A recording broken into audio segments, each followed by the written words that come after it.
देखिए, आज जिन वाक्यों पर चर्चा होगी या जिन वाक्यों के अनुवाद का नियम आपको जानना है वह चाहिए के बाद था।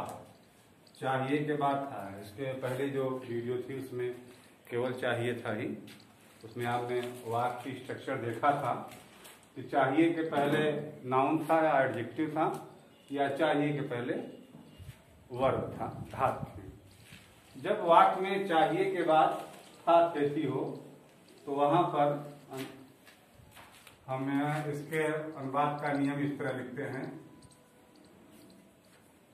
सब्जेक्ट आपका हो जाएगा, उसके बाद SHOULD शुड, फिर आपका हैव हो जाएगा, उसके बाद वर्ब की तीसरी। ठीक है।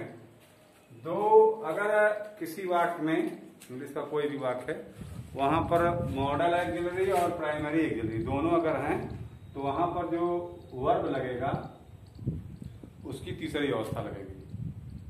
ये सब दिन ध्यान, चाहे जैसा भी वाक्य, चाहे जिस प्रकार का वाक्य हो, एक साथ दो अगर ऑक्सिलरियां हैं, एक साथ अगर दो सहायक क्रियाएं हैं तो वहां पर आपको वर्ब की तीसरी अवस्था लगाना पड़ेगा।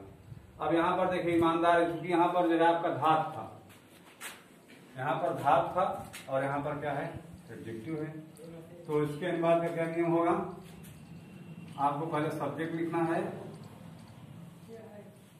उसके बाद फिर शुड, फिर हैव लगाना है, उसके बाद आपको लगा देना है बीन, फिर एडजेक्टिव, फिर ETC एटसेट्रा। ये रहा, इसी पर आपको अनुवाद करना है। अब आप इसी पर ढाल दीजिए बहुत सारे तरीके से। एक प्रकार से मान लीजिए जैसे मैथ में आपका फार्मूला होता है कि आपका फार्मूला रखा गया है और उसी पर आप सवाल उतारते चले जाइए, हो जाएगा। तो ऐसे ये भी है, बहुत ज्यादा आपको मेहनत नहीं करना पड़ेगा। हम अनुवाद करते हैं, राम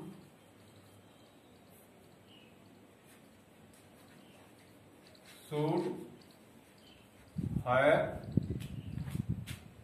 जाना का क्या आ जाएगा, गॉन होम। ये ठीक, शुड हैव के बाद गॉन। जब था तेती रहेगा तो, और इसका देख लीजिए, राम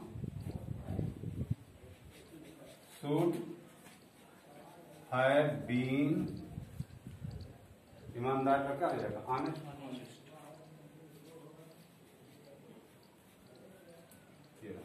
ठीक, तो वाक्य की बनावट आपने देखा।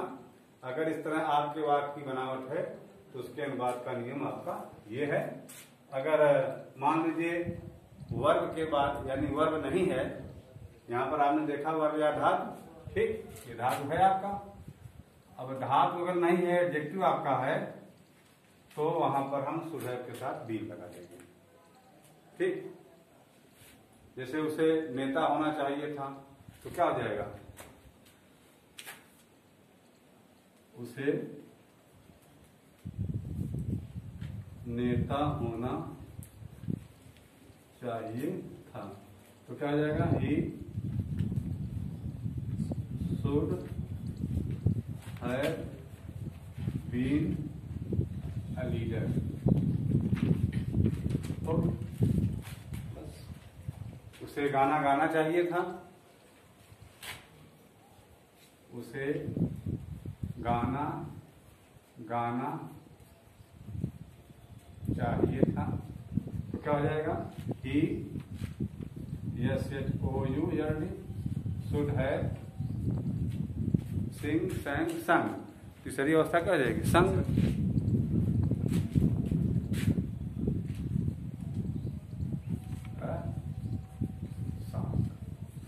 ठीक, यहां पर देखिए बीन का प्रयोग नहीं हुआ है।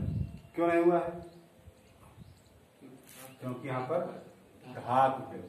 यहाँ पर बीन का प्रयोग हुआ है, एडजेक्टिव है। ठीक, नाउन है आपका, नेता होना, तो यहाँ पर बीन का मतलब होना। ठीक, समझ नहीं, बस इसी पर ऐसे ही वाक्य आप बना करिए। बहुत सरल है, बहुत 12 टेंस तो आप पढ़ ही करते हो। ऐसे वाक्य बनाइए और इसका जो फार्मूला है इसी फार्मूले का उतार दीजिए। तो आप कहीं पर बहुत सारे ऐसे वाक्य मिलेंगे, बुक में बहुत सारे वाक्य मिलेंगे, आप उनका जो है सही तरीके से अर्थ निकाल लेंगे। ग्रामर की जानकारी नहीं है तो आप कितना जो है परेशान होंगे, सही अर्थ नहीं निकाल पाएंगे।